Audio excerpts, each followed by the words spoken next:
let's just have a very short introduction of ourselves. So, Nadia, would you like to go first? Oh, sure, thanks. Hi, I'm Nadia. I was from Hwa Chong and Nanyang. And in JC, I took geography, econs, literature, and mathematics. And I was in the humanities program. And right now, I'm classmates with Cheryl in NUS Law. Yeah. Cheryl, your Okay. turn. Yeah. Okay, so I was also from Nanyang and Hwa Chong. So we were both under the IP program, and I took bio, chem, math, and econs, which is 4H2 combination in Hwa Chong. And I'm also in NUS Law, so if you guys have any questions about that, maybe we can also briefly answer. But we want to focus on GP lah for this sharing. Okay? So yeah, next. So the first thing that we're gonna talk about for GP, I'm not really sure like what you guys know about GP or what is your impression of the subject in general. So we're just gonna start off with something light. So Nadia, what did you enjoy about the subject? Well, I personally enjoy constructing arguments, which is why I'm in law. But anyway, I feel that GP is something that really tests our knowledge of the world as well as translating that knowledge into proper arguments. And I think argumentation is a very integral part of our lives as humans. So I really enjoyed the skills that I picked up via like learning GP. Yeah. How about you, Cheryl? Okay, so I think at this juncture, I think it's good to say to everyone who's listening that actually Nadia and I share quite different like opinions when it comes to GP.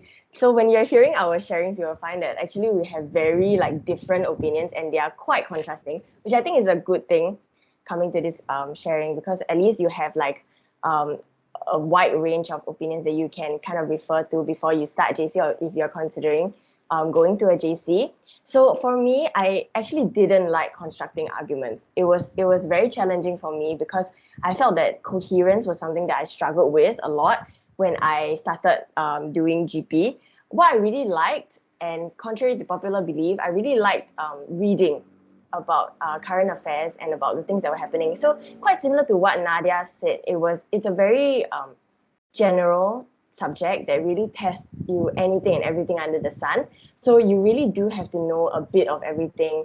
And to me, I didn't really think of it as like a something that was very stressful because I felt that I had more freedom and flexibility to like read what I wanted to read or read what interested me, which is something that I feel you don't really find a lot in a lot of other subjects, right, Nadia?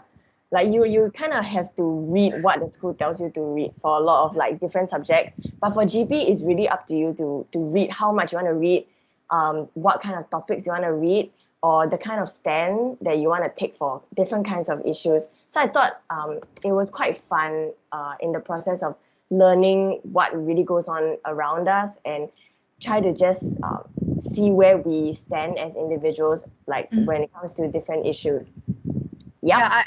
I personally think that it's not just about reading the news for GP. It's actually acquiring knowledge as we go, along. Like as in we can acquire knowledge on social media via Netflix or like when we scroll Instagram and yeah, we see certain things that pop up on our social media accounts and we're like, yeah, okay, this is applicable. Maybe we can write it in our AQ or our GP essay. And I think that casual nature of GP, in terms of the way we acquire current affairs knowledge, is quite interesting in that sense. It's quite um, flexible. Yeah. So okay, next slide.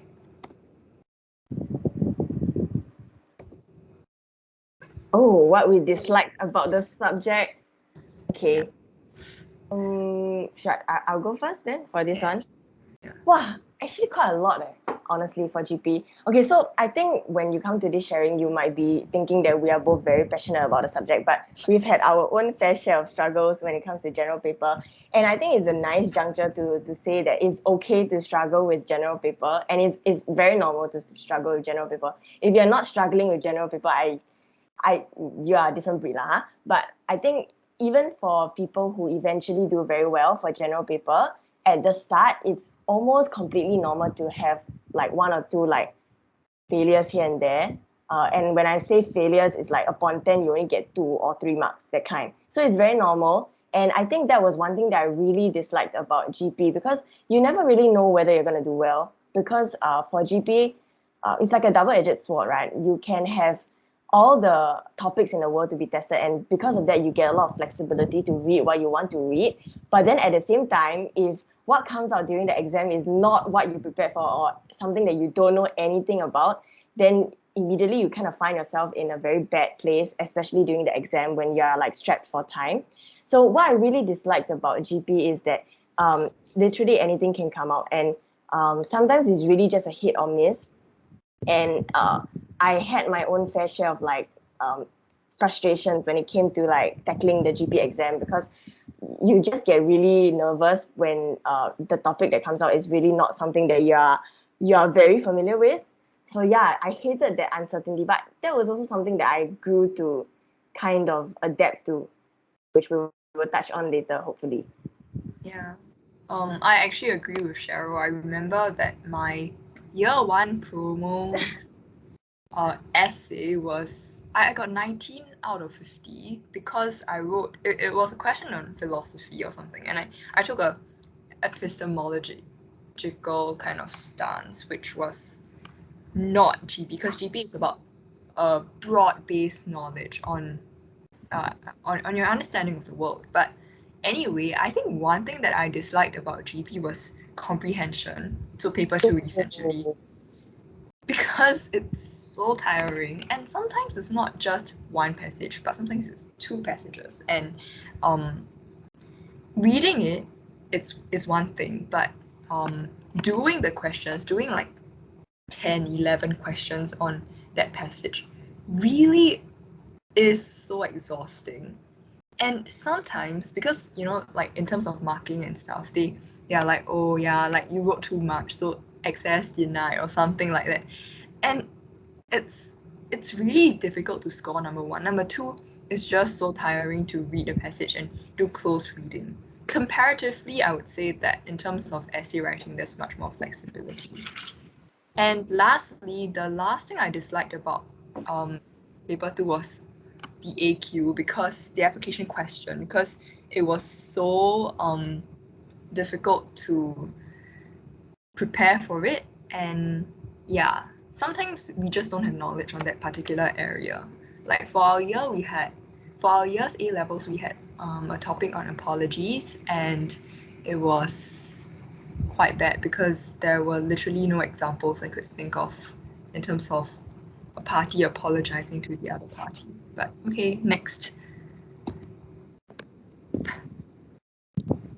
So Cheryl, what do you think is the difference? IP. Okay.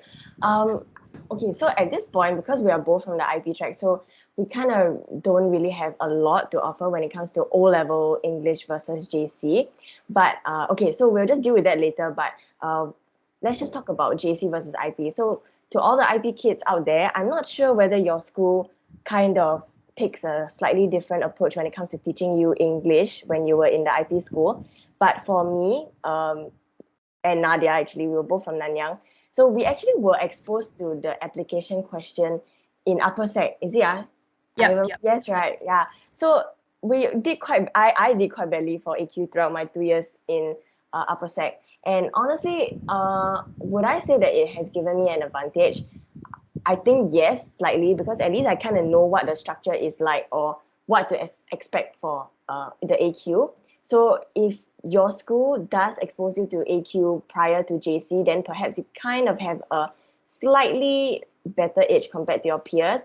But then again, it's not always a given, because sometimes IB schools, they are more flexible, or they understand that, at Sec 3 and Sec 4, you're not required to show certain skills, or at least to the extent that you're required to in JC. So you might be doing very well for AQ in IP, but when it comes to JC, you would still find yourself in like a bad place if you don't try to adapt and you don't try to listen to what your tutor has to say about your own writing as well. So I think it really doesn't matter whether or not you are from the IP track or the O-level English track. And so don't think of yourself as I've never seen the AQ before and hence I will definitely be doing badly. There are so many cases of people who are not from IP, but in JC they are doing so much better than someone who has already been exposed to the AQ for 2 years.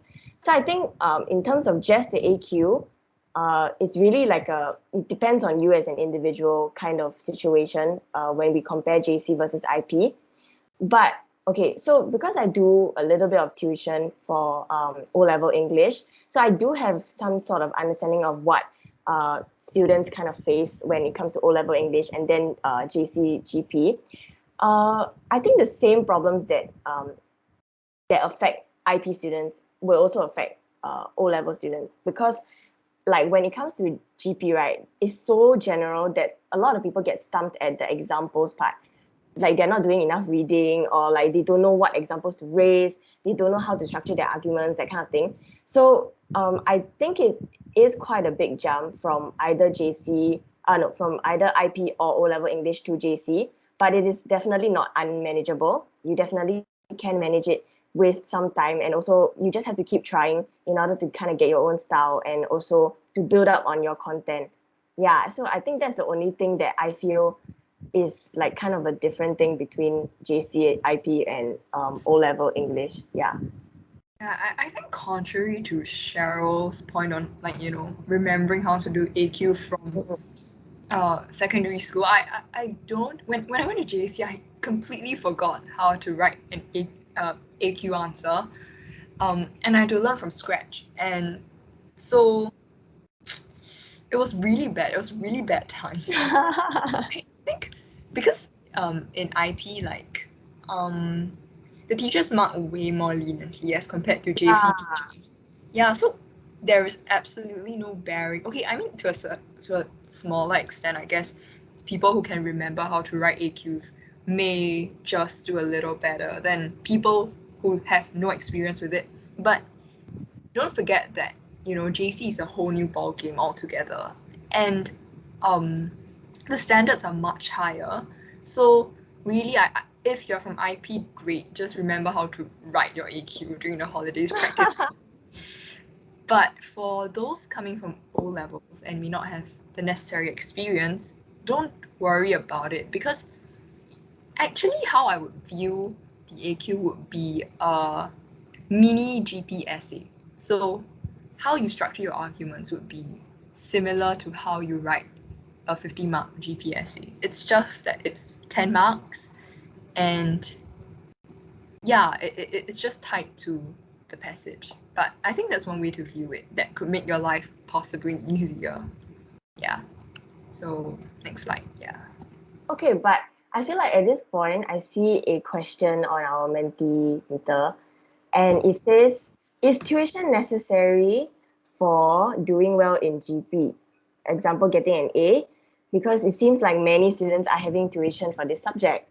Okay, I think it's quite a nice like point to introduce whether tuition is necessary or not, because we're talking about the jump, and most people will try to find tuition like at the start so that they can kind of like tide over this jump more easily. Okay, so what do you think, Nadia? Do you think tuition is necessary?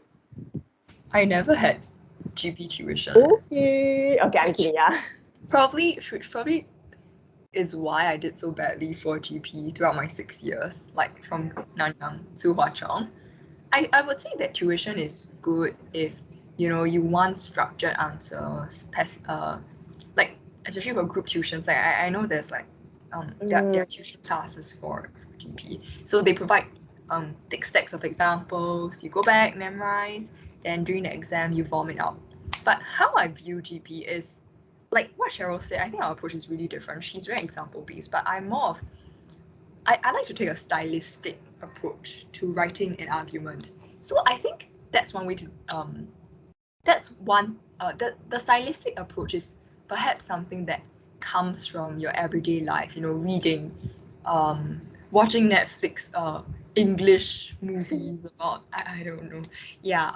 And I would say that tuition is not necessary to give you an edge in your stylistic writing, stylistic approach. But if you feel that you want to take an example-centric approach to GP and, really spam the essay with good and concrete examples like what Cheryl does, then sure, tuition it could be helpful.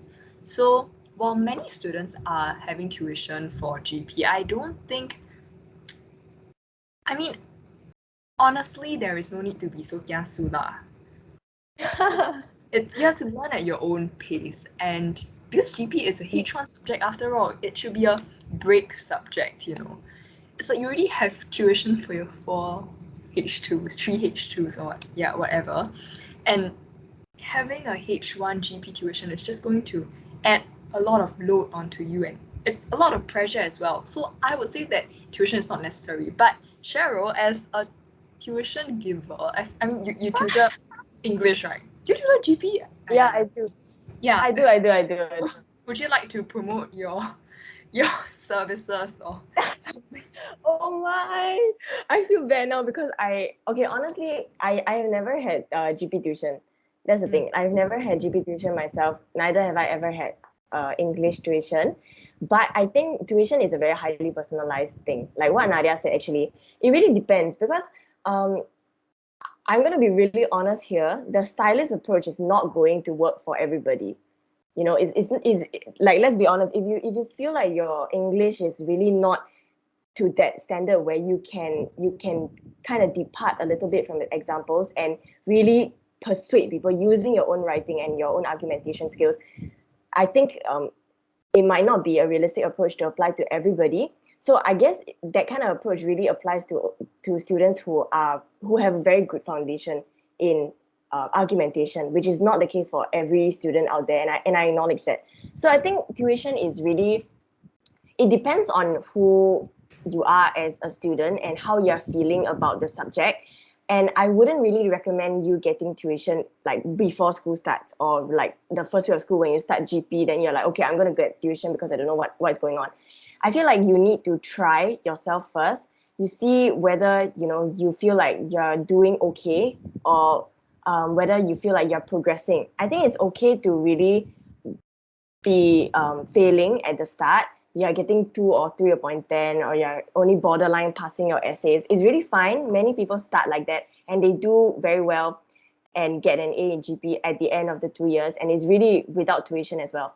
But I think tuition should really come in if you feel like you are not confident in yourself. You feel like you cannot find that own confidence without external help. I think that's when tuition should come in, because sometimes you just need a little bit of a push to help you in terms of identifying where your gaps are. Otherwise, I feel like JC is a very, very short runway of 2 years. You don't have all the time in the world to always go for consults. Your teacher also don't have all the time in the world to keep seeing you for consults. And if you really need someone to handhold you in order to find where your gaps are, in order to give you very personalized feedback in terms of the work that you're putting in for GP, then you should do tuition. Otherwise, if you feel like I'm still not doing the best, I'm still getting maybe a E or a D and I'm not happy with it, but you know where your flaws are and you are working towards trying to improve it yourself, and you are kind of seeing some progress, then I feel like tuition is not really necessary. Because I think, as what Nadia said, a lot of tuition, they will focus on giving you examples. Like they just spam you like 20 pages worth of examples, then like you kind of just try to memorize it down and then vomit out during the exams, right? Which is definitely not the best approach, because as I think we will talk about later, GP is not just about throwing out what you know about the world. It's not a show of saying, I know everything that is happening around the world and hence I should get an A. It's about, I know everything, I know both sides of the situation, and I've come to this stand. This is why I have come to this stand, and let me show you why. So if the tuition center or the tuition teacher that you're going to is only spamming you with examples that you force yourself to memorize, it is unlikely to be helping you anyway, because after memorizing the examples, you need to come to a conclusion yourself. How do you persuade other people to believe you? How do you show that you know the other side but you can still rebut it? Okay, so these kind of things are very fundamental to you as a student. And as much as tuition can just give you that little bit of a push, it is not always necessary. And it really depends on how you're feeling about that subject at that point of time.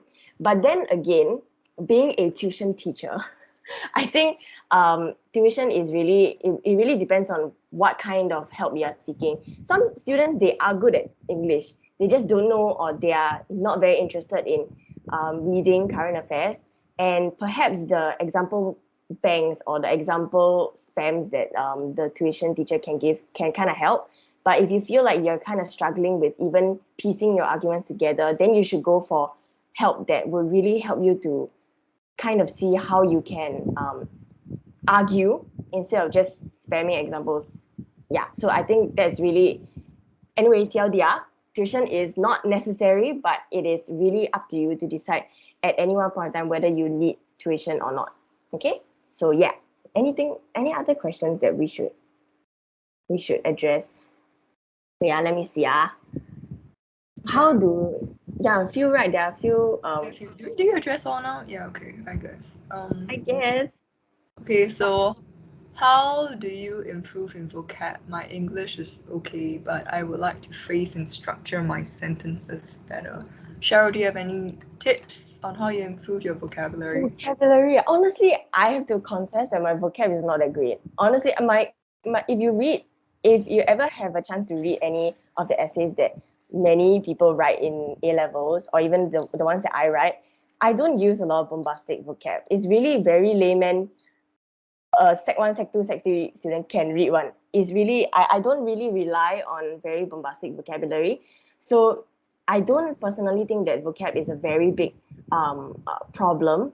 But if you really want to brush up on your vocab, then by all means, I think the most straightforward thing that you have to do is really to read, because I've seen many of my friends like picking out dictionaries, reading a bit, writing down like a list of words and then their meaning, and then they just cram like 1 or 2 days before the exam, right? But if you don't know how to use it, then there's no point. So you really need to learn how to build on your vocabulary through reading current affairs, reading magazines, reading anything that interests you lah. Actually, I feel, yeah, I think that's a more straightforward way, even though it's the more painful way as well. I'm so sorry, I don't have a shortcut to offer to you guys, but yeah, I think that's the most like the safest and perhaps the more effective way of trying to improve your vocab.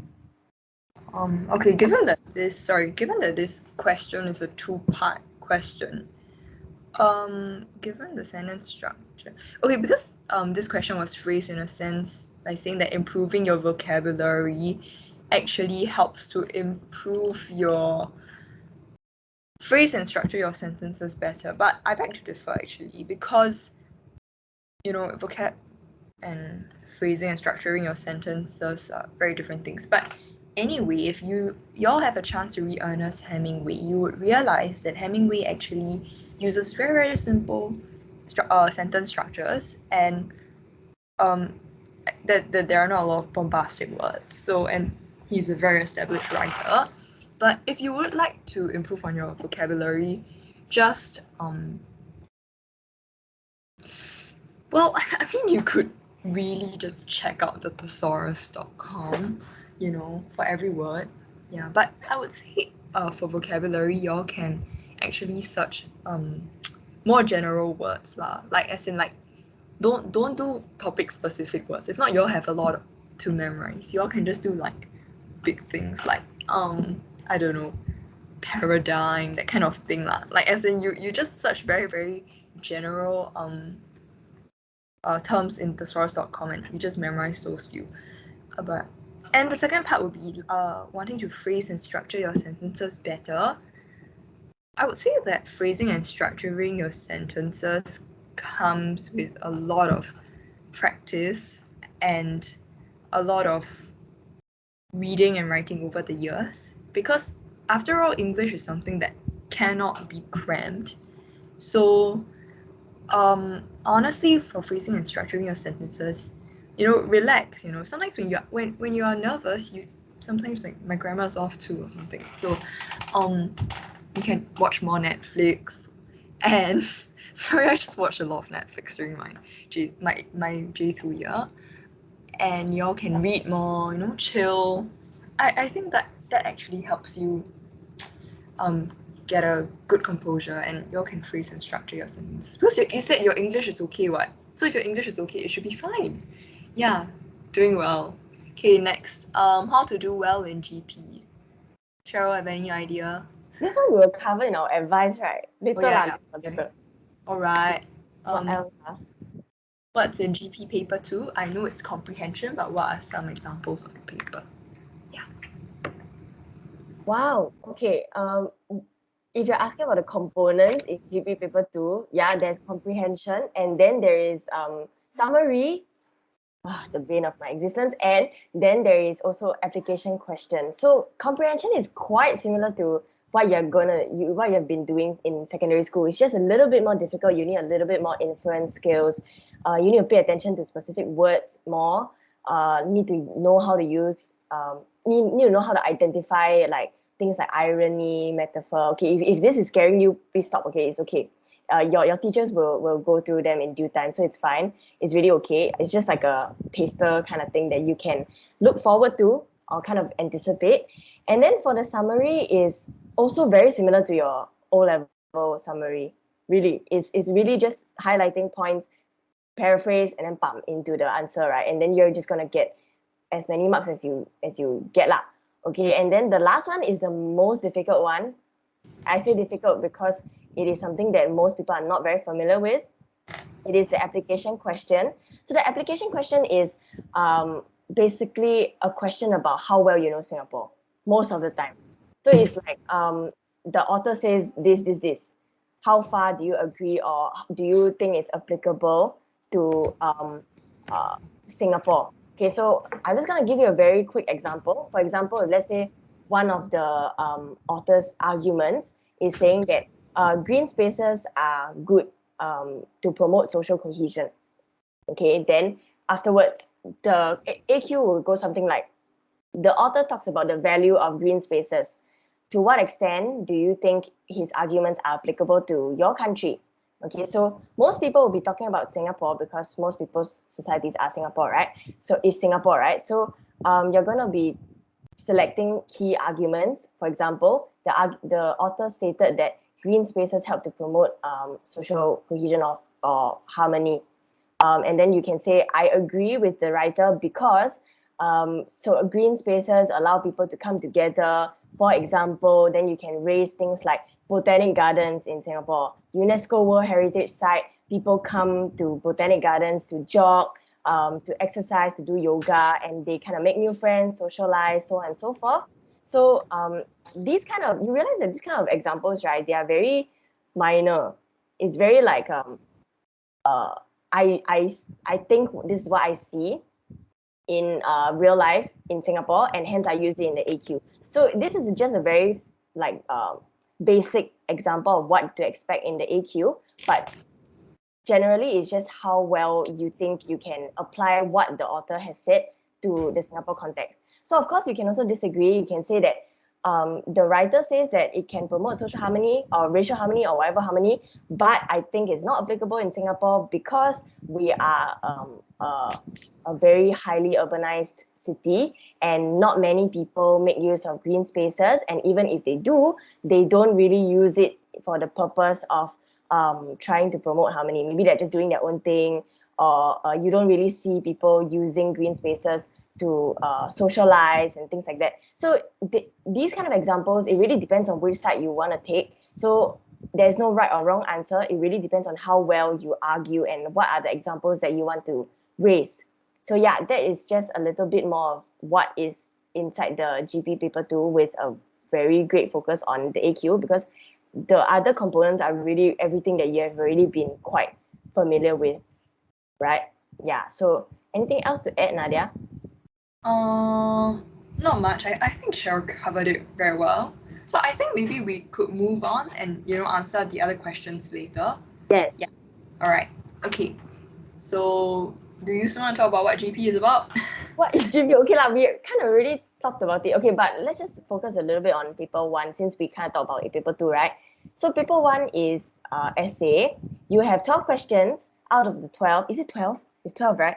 12. Yeah. So out of 12, you choose one, and you basically write an essay, which is most of the things you already kind of are familiar with already lah in Sec 3, Sec 4, right? You've already written a few essays here and there, and it is a similar style. So one thing that you might want to take note about the essay is that there are certain themes that are quite popular, or they are quite recurring lah in terms of the GP paper. So there are things like environment questions, science and tech, media, arts and culture, Singapore questions, what else? Politics and governance, war and conflict, this kind lah. So these kind of things that will always kind of they will just keep shuffling the themes. So it really depends on your luck whether it comes out in one of the 12. But yeah, so that's about it really. It's very open-ended, and nobody can say what Cambridge is going to come out at the end of the 2 years because they are very unpredictable. But yeah, that's basically it. Yeah, actually. I remember for our A-level year, it was a lot of politics. Yeah, I studied like religion, arts, same. I studied media, arts. Oh and it god. all didn't come out, and I was so sad. I even studied feminism. Like, wow, I thought Oh gender yeah, same, same, equality same. was I gonna thought come out. gender was gonna come out. I was like, wow. But When yeah, so it was anyway, but I think ultimately, like, you know, GP is GP is a subject that you either wait, a lot of people sit on the fence for GP. But okay, anyway, the point is that it is a break subject, like what I said, from your other H2 subjects, because you will realize that your H2 subjects are very, very demanding. And GP serves as this kind of a kind of refuge in a sense by, you know, letting you relax. When I don't want to study my H2 math, for example, I'll go and study GP, which is really lying on my bed and scrolling through social media. Yep. Mhm. Okay, next. Sorry. Okay, so Cheryl, do you have any advice? Advice. Yeah. Okay, I think personally, I'm just gonna share what worked for me, but again, just a caveat that what works for me might not necessarily work for you. It really depends on your learning style. But for me, one thing that I felt was really, really helpful and what I tell my students most of the time is really to start early. I think it's really nice that you guys are joining us for this pre-JC sharing. So maybe you guys are already thinking about what to expect for the subject, what you want to look out for, and kind of get yourself mentally prepared. And when I say start early, it's not like chonging the TYS over the December holidays and then just going in thinking that you know everything. But I think starting early really means that you kind of start to decide slowly what is your game plan for the subject. So for me, my game plan was to really start to read current affairs, and it was a struggle for me because I really don't like to read the news. It was really boring, and I think many of you can relate to me when I say that reading the news is even more painful than just sitting down doing like a practice paper, because sometimes it's one thing to really read the news, second thing to understand it, third thing to memorize or really get it in your head, right, so that you can use it the next time. So for me, I really wanted to start the habit of reading current affairs early on. So I started actually at the start of Sec 4. So if you guys think that it is too late now, it's really not too late. You have a whole 2 years in front of you if you're going to a JC, and in that 2 years you can have so much information just from reading the news, just reading current affairs, reading magazines, and so on and so forth. So any bits and pieces of information, you can kind of just piece them together and try to absorb as much as possible. So then the next question that many people will ask me is, how do you remember so many things, right? Especially like I cannot even remember what I ate for breakfast today. So I think one thing that many people will suggest, and what I would suggest, is to keep an example bank. So I have an example bank. Because I started really early, it spans like a few hundred odd pages. So please don't be disheartened if your own example bank is like only like 70 pages. 70 pages is more than enough, because you only need actually like less than 10 examples for your essay as well as your AQ, really. So 70 pages of example is really a lot. And the main benefit of keeping an example bank is that when you read your news, you don't feel so stressed. You don't feel like, oh, I need to remember this guy's name. I need to remember what is the percentage of people who exercise this year, that kind of thing. Because you know that you have an example bank to fall back on that you can refer to before your exam. And it also helps to calm yourself down before the exam, because I feel like a lot of students don't really know how to prepare for a GP. It's like, it's so general, right? You don't know where to start and you don't know what to do. You cannot do practice paper because the same thing is not going to come out again. And then you don't really get a lot of feedback as well, because there is no fixed answer per se.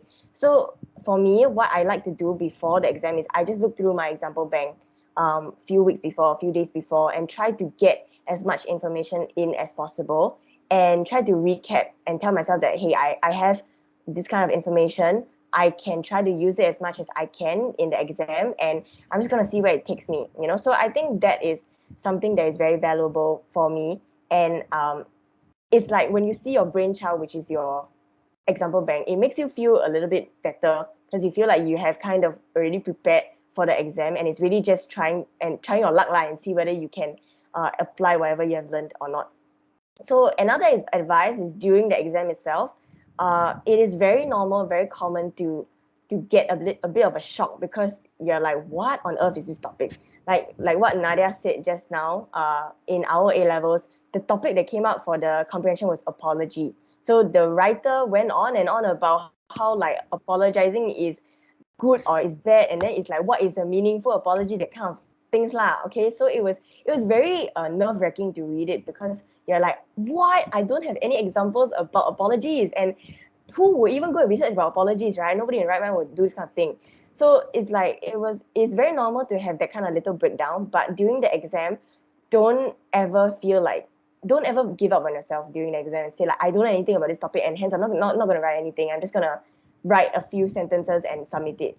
Okay, because you have to understand that if you don't know, chances are many people also don't know. Even the best students, they cannot foresee what's going to come out for the GP exam. But what really makes them do well is that under that stress, they are still able to try to see what they know in real life that they can apply in the exam. Okay, so sometimes there will be instances where you memorize all 70 pages of your example bank, right?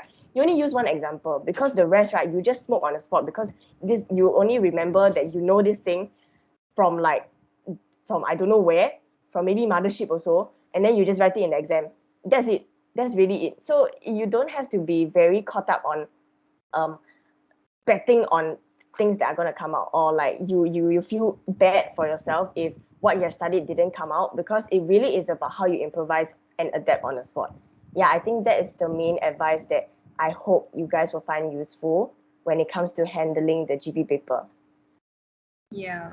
Okay, actually, I mean, Cheryl's a very hardworking student, so that's why she comes up with hundreds and hundreds of example banks. But as someone who doesn't, okay, I didn't really know how to study for GP, because it's like so broad, and honestly, I'm just lazy lah, okay? So I didn't really study for GP. So I would say that one advice would be to, you know, in your 2 years, really just enjoy the subject. Because the moment you enjoy the subject, you'll naturally do well in it. There is no doubt about that. And I think more importantly, is to really, okay, during your free time maybe, if you see some exciting news articles, like recently there have been quite a number of articles that are quite interesting in the Singaporean scene. I mean, y'all can discuss it with your family members or your friends, you know, during recess. Y'all can talk about it, and y'all can say, hey, so what do you think? Because I think it's GP is about understanding perspectives from different people and having different approaches to explaining these perspectives. And therefore, if you know you have the chance to actually talk to your friends and understand different perspectives, you know, it's very helpful, because it can provide a lot of ideas for you during the exam. The second thing is, when you see the 12 questions, you have, like for the essay part, I think it's good to, you know, choose your questions wisely, because there are some questions that are more difficult than other questions. For example, politics. I think Oh. politics is very difficult because I feel like I'm not a politician. Same. I I cannot don't do know politics. what goes on. Yeah, and actually another tip that my teacher told me was that, in every exam paper there's a question on education.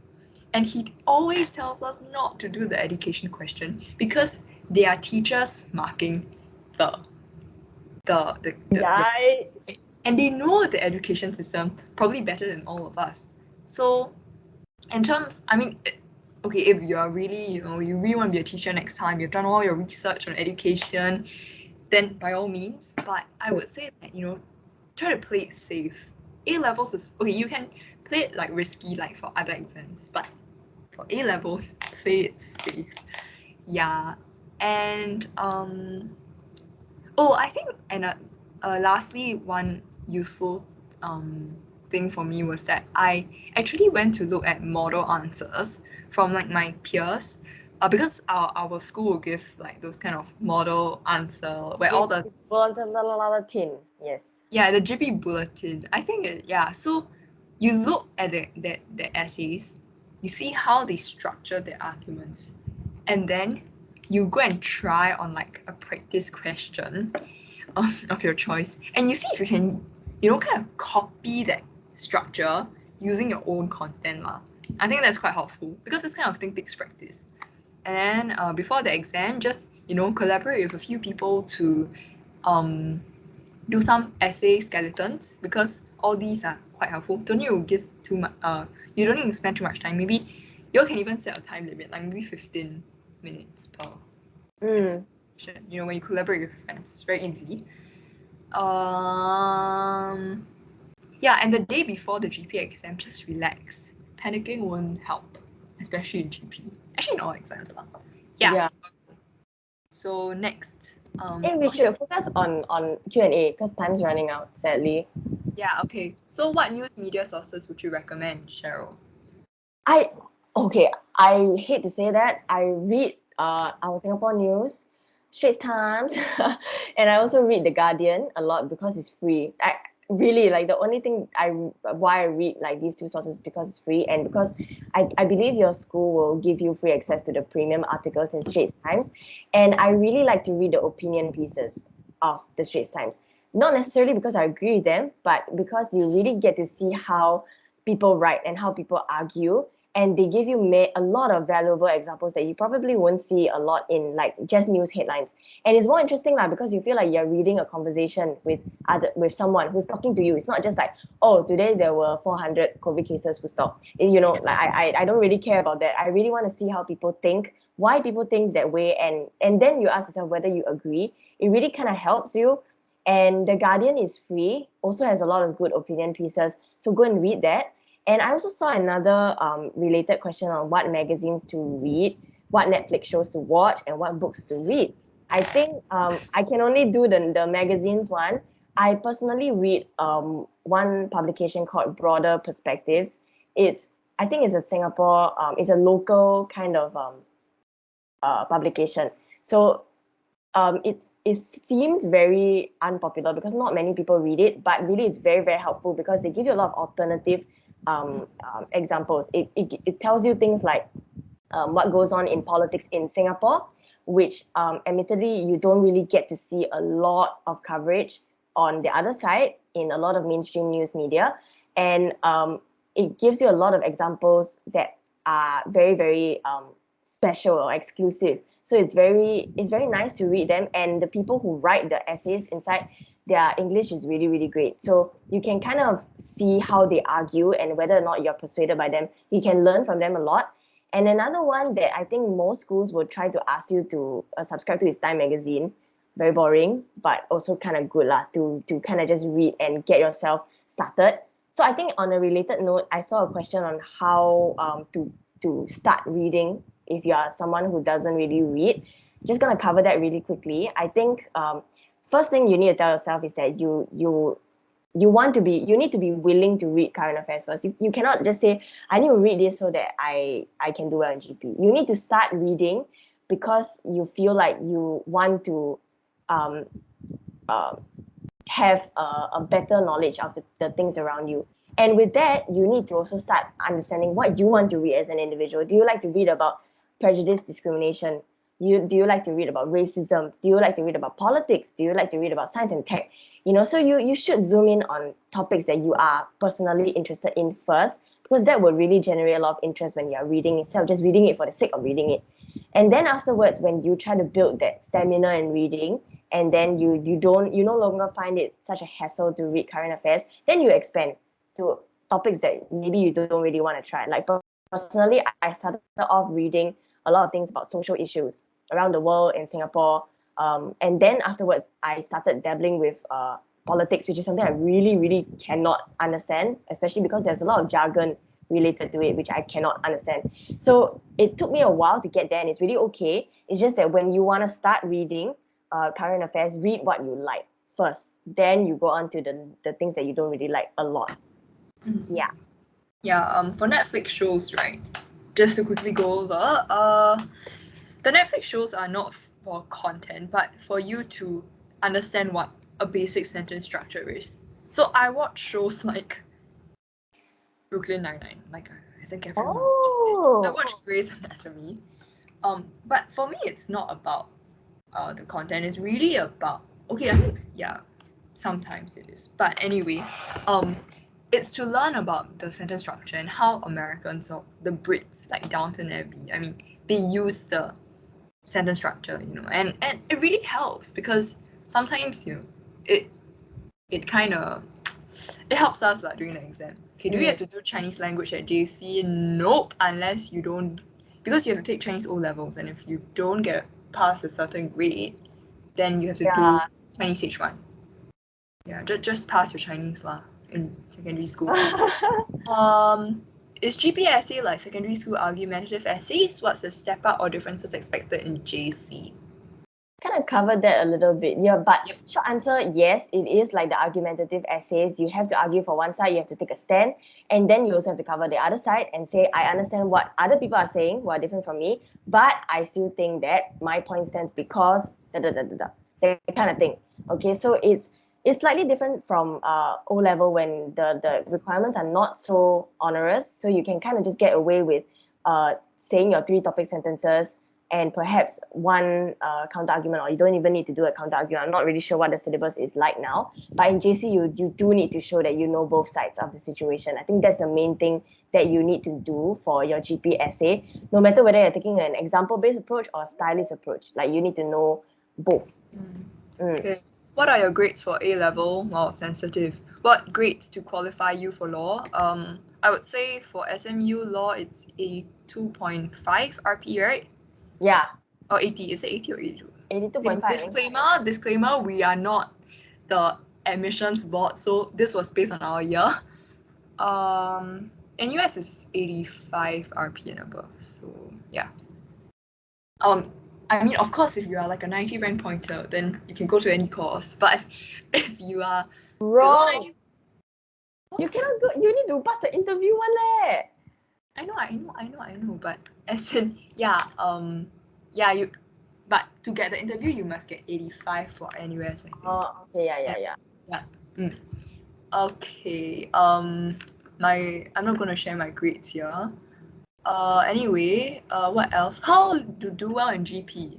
I think we covered that. Yeah, it's just bits and pieces of our presentation that you can kind of get from. Yeah, that's about it. I think one last question before we go, because the next webinar is starting. What else? Do you have ELL tuition in Nanyang? Is it ELL or English?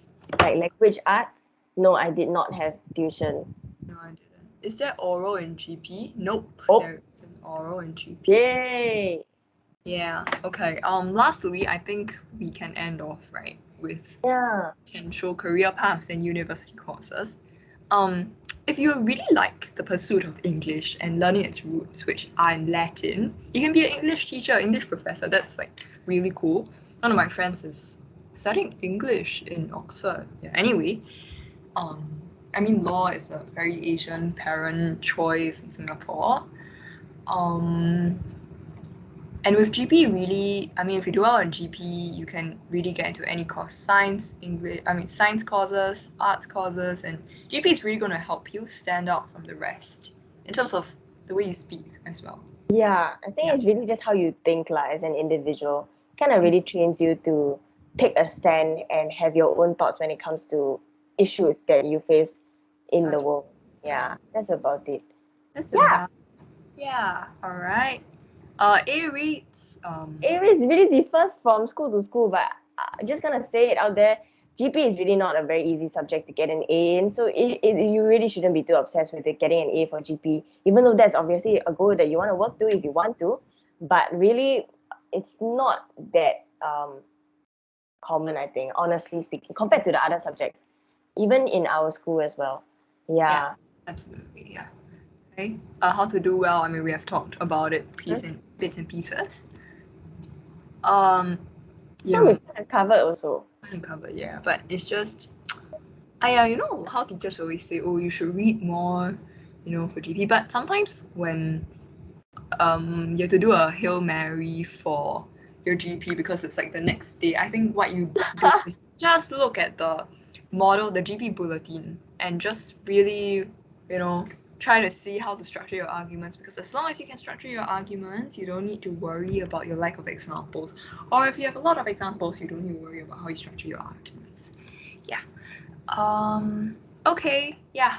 Thanks for Yeah, participating. thanks for listening. And also, if you haven't joined our Discord server, you can scan this QR code so that you can ask us any questions about GP in the coming days, months. And then you can also contribute to this entire server and answer people's questions if you feel like you know the answer to them. So, Oh, there's one more question. Do you need to score A for GP to get interviews for law? I have no idea.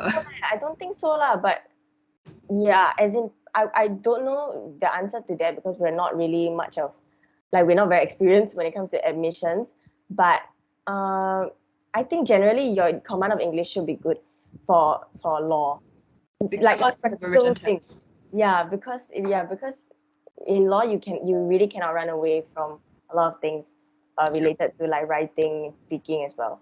So yeah, that's quite sad. Yeah, so I mean, scoring an A would definitely give you an edge to get into in any Course. in any course like really, yeah. So I mean medicine, law, nursing, Yeah. yeah. So just do well. When you get your 90 rank points, you don't have to worry about getting an interview.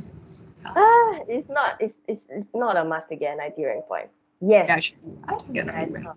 Yeah, it's okay. It's really okay. Yeah. Alright. Okay, please remember to join our Discord server.